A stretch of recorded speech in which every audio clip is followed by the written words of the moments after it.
Beach road Kamath హోటల్లో కుళ్ళిన మాంసం అమ్మకాలు. జర్నలిస్ట్ బసవకృష్ణమూర్తికి చేదు అనుభవం. కస్టమర్ల ప్రాణాలతో చెలగాటమాడుతున్న కామత్ హోటల్ యాజమాన్యం. కామత్ హోటల్ పేరు చెప్తేనే భయభ్రాంతులకు గురవుతున్న కస్టమర్లు. నిల్వ ఉన్న కుళ్ళిపోయిన మాంసాన్ని అమ్ముతున్న వైనం.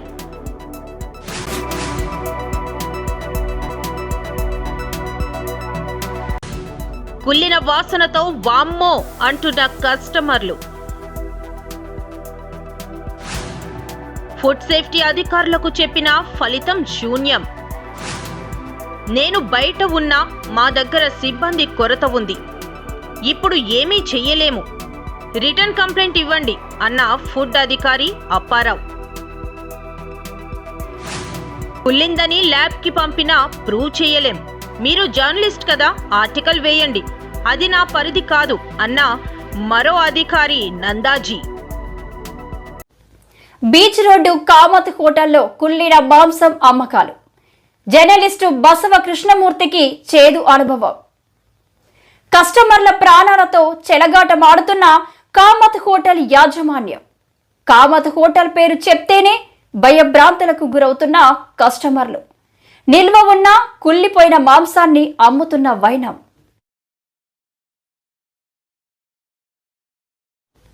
బీచ్ రోడ్డు కామత్ హోటల్లో కుళ్ళిన మాంసం అమ్మకాలు. జర్నలిస్టు బసవకృష్ణమూర్తికి చేదు అనుభవం. కస్టమర్ల ప్రాణాలతో చెలగాటమాడుతున్న కామత్ హోటల్ యాజమాన్యం. కామత్ హోటల్ పేరు చెప్తేనే భయభ్రాంతులకు గురవుతున్న కస్టమర్లు. నిల్వ ఉన్న కుళ్ళిపోయిన మాంసాన్ని అమ్ముతున్న వైనం.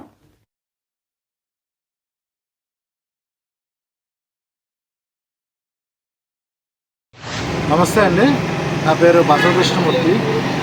ఈవినింగ్ అరౌండ్ 6:44కి ఇక్కడ కామత్ నుండి ఈ కౌన్స్ పెట్టి ఒకటి తీసుకోవడం జరిగింది. మా ఫ్రెండ్ అడిగితే మా ఫ్రెండ్ తీసుకొచ్చి నాకు ఇంటికి ఇచ్చిన తర్వాత చూస్తే ఇది కులిపోయి, అంటే నాకు తెలిసి నిన్నటిదో మొన్నటిదో అయి ఉంటుంది, చాలా బ్యాడ్ స్మెల్ వస్తుందండి. కానీ ఇలాంటి కుళ్ళిపోయినవి పాచిపోయినవి వీళ్ళు అమ్మి ప్రజల ఆరోగ్యంతో ఆడుకుంటున్నారు. దీనికి సంబంధించి ఇక్కడ ఫుడ్ సేఫ్టీ అధికారులతో మాట్లాడితే, అప్పారావు గారితో మాట్లాడితే ఆయన ఏమొచ్చి నందాజీ గారు నాకు సంబంధం లేదు, నేను అవుట్స్కట్స్లో ఉన్నాను, నందాజీ గారితో మాట్లాడండి అంటారు. నందాజీ గారితో మాట్లాడితే నాకు సంబంధం లేదు, అప్పారావు గారే దీనికి కన్సర్న్ అంటారు. మళ్ళీ ఆయన ఏమంటున్నారంటే, సార్ ఇది కుళ్ళిపోయింది సార్ అంటే దీనికి సంబంధించి ల్యాబ్లో పెట్టినా సరే కుళ్ళిపోయింది అని ఎక్కడా ప్రూవ్ అవ్వదండి అని అంత నెగ్లిజెన్స్గా మాట్లాడతారు. అప్పారావు గారు ఏం చేస్తున్నారు, రేపు మార్నింగ్ మీరు రిటర్న్ కంప్లైంట్ ఇస్తే నేను తీసుకుంటామని అంటున్నారు. అంటే ఇప్పుడు ఏదైనా ఫుడ్ తినేసి ఫుడ్ పాయిజన్ వచ్చి ప్రాణాపాయ స్థితిలోకి వస్తే ఎవరు కన్సర్న్? జిల్లా అధికారులు కూడా ఎవ్వరూ కూడా ఫోన్కి స్పందించే పరిస్థితి లేదు. ఇప్పుడు ఏంటి ఫుడ్ సేఫ్టీ వాళ్ళు ఇప్పుడు రావడానికి కొంచెం వెనకడిగేస్తున్నారా? వెనకడ ఏం లేదండి, ఫోన్ చేస్తాను అప్పారావు గారని ఫుడ్ సేఫ్టీ ఆఫీసర్ అంట, ఆయన ఫోన్ చేస్తే నేను బయట ఉన్నానండి అని అంటున్నారు. బయట ఉన్నాను అంటే మాట్లాడితే రేపు మార్నింగ్ నేను రిటర్న్ కంప్లైంట్ ఇవ్వాలండి. రేపు మార్నింగ్ రిటర్న్ కంప్లైంట్ ఇస్తే ఇది కుళ్ళిపోయిందా, రేపు మార్నింగ్కి మేము కుళ్ళిపోయింది తీసుకొచ్చామనేది ఎలా తెలుస్తుంది? ఇప్పుడు నందాజీ గారికి మాట్లాడాను, ఆయన అప్పారావు గారిని నందాజీ గారి నెంబర్ ఇచ్చారు. నాకు సంబంధం లేదు, మీరు మీడియాలో ఉన్నారు కదా, మీరు కూడా జర్నలిస్ట్ కదా, మీరు ఏమైనా దీనికి సంబంధించి ఆర్టికల్ రాయండి అని చెప్పి కామత్ వాళ్ళని అడగడం జరిగిందా మీరు? నేను అడగలేదండి, వాళ్ళకి లోపలికి వెళ్ళి ఎందుకంటే అడగలేదు. ఎందుకంటే ఇది వాళ్ళు మాట్లాడాను, వాళ్ళని అడిగి ఉపయోగం ఏముందండి?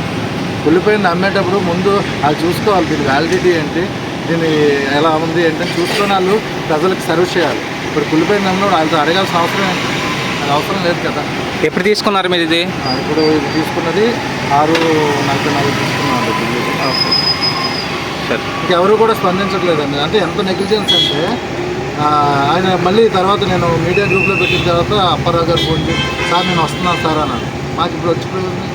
ఇప్పుడు ఏం చేస్తే బాగుంటుంది అంటారు? ఇలాంటి కామత్ రెస్టారెంట్స్కి సిటీలోనే చాలా వరకు ఇలాంటివి అవుతున్నాయి కదా. అధికారులు దీని మీద అంటే ఎక్కడ ఏం జరుగుతుంది, ఎలా వండుతున్నారు అనే దాని మీద నిరంతర పరిరక్షణ ఉండాలండి. ఇక్కడ ప్రతి దగ్గర, అంటే ఇక్కడే కాదు, సాధారణంగా ప్రతి దగ్గర చూస్తూ ఉంటాం. కానీ ఈ స్మెల్ చూస్తుంటే అంటే నేను ఇది ఉంచడానికి కారణాన్ని మీడియా వాళ్ళు కూడా చూడాలి కదా. అంటే ఫోటో వేరు, విజువల్ ఐటమ్ వేరు, స్మెల్ వేరు. సో అందుకని మీడియా వచ్చినంత వరకు కూడా ఇది ఉంచాను. దీనికంటే జిల్లా కలెక్టర్ గారు కానీ లేదా జీవీఎంసీ కమిషనర్ కానీ హెల్త్ ఆఫీసర్ కానీ గౌరవ ప్రజారోగ్య శాఖ మంత్రివర్యులు నారా లోకేష్ గారు ముఖ్యమంత్రి గారు నిజంగా ప్రజల ఆరోగ్యాలతో ఈ హోటల్స్ అన్నీ కూడా చెలగాడు వాడుతున్నాయి. దీని మీద చర్యలు తీసుకోవాలి. ప్రతిరోజు ఎప్పుడో పాలాంటీలు వచ్చినప్పుడు లేదా ఎవరికైనా ఫుడ్ పాయిజన్ అయ్యేటప్పుడు వచ్చి వీళ్ళందరూ హోటల్స్ మీద రైడ్లు చేయడం కాదండి. నిరంతర పర్యవేక్షణ ఇక్కడే కాదు, ఈవెన్ రోడ్ల మీద వేసిన ఫుడ్లు కూడా ఆయిల్స్ రిఫైన్డ్ ఆయిల్ అదే యూజ్డ్ ఆయిల్స్ మళ్ళీ వాడి ఫ్రైస్ చేస్తున్నాయి. వాటి మీద కూడా దృష్టి పెట్టాలి. ఇమీడియట్గా ఈ హోటల్ మీద యాక్షన్ తీసుకోవాలి అని నేను కోరుకుంటున్నాను.